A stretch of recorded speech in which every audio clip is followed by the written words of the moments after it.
Mike's cousin.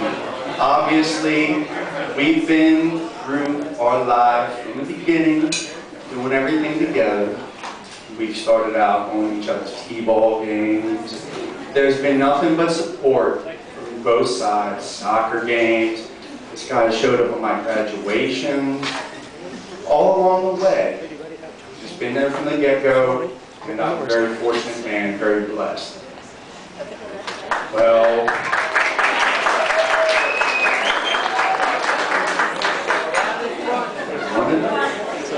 of course, there was a point in time where I couldn't be around Mike and I wasn't there to support him. He decided he wanted to go to college. He's going to be a seagull, as a matter of fact.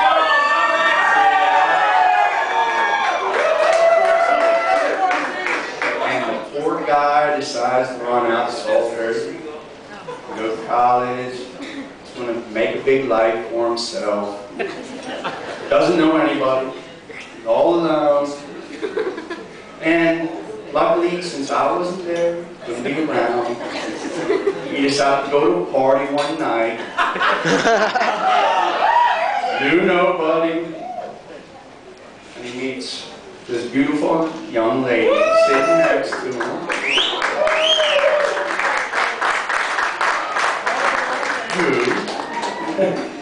who proceeds to realize he's obviously a little bit too drunk to go anywhere else that evening, offers up her couch, and lets it crash for the evening, and Mike, being the complete stud muffin that he is, decided to get up the next morning. I guess he finally decided to leave. I'm sure it couldn't have been in the AM. It had to be sometime about 1 or 2. And maybe 3. Okay. And, of course, he proceeds to call her twice that day. Not once, but twice.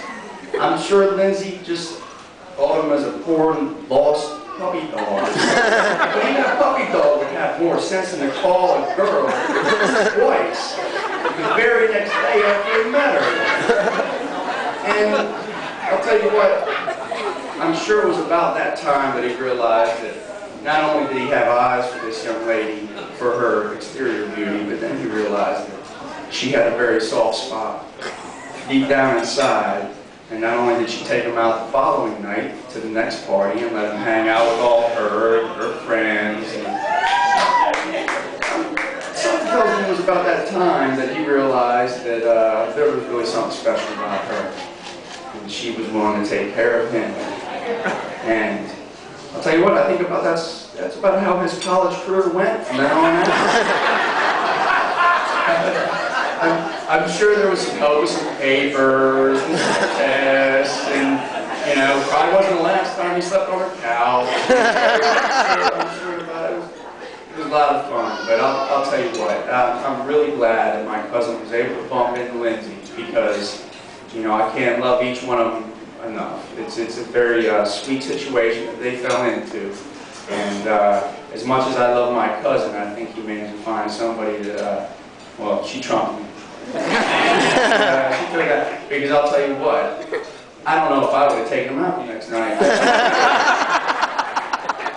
Would have been my game, especially after 2 phone calls. That's one too many, too many, I suppose. But I love my cousin, and I love his little wife, and I'm so proud that I was even honored to be standing up here today. A little bit nervous about giving this speech, but you know, I realize that there's a lot of love there for me, and there's also that love's always going to be there for you too.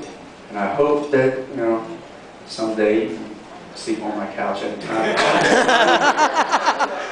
So I'll tell you what, can we please raise a toast to Michael and Lindsay O'Connell. I wish them the best in life.